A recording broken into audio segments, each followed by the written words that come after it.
Today we're showing you a 2014 John Deere 5085E tractor. It's a four-wheel drive tractor, has the open operator station.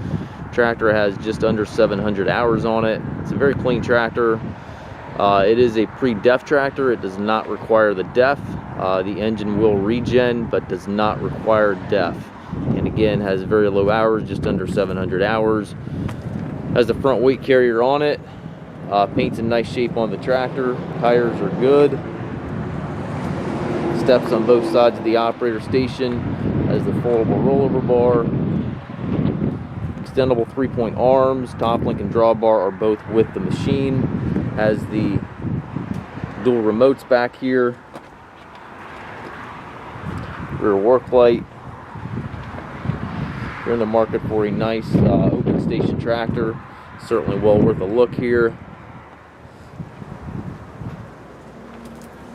Tractor has a 12-speed power reverser transmission. You can change direction without clutching. Tilt and telescopic steering wheel. Nice suspension seat there. Mechanically engaged four-wheel drive.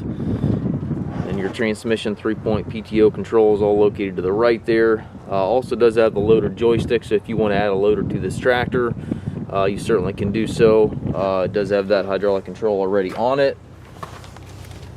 We do take trades. We also offer financing for qualified customers. We also can arrange delivery here within the US. If you have any questions regarding this tractor or any of our other used machines, please contact us at masttractor.com.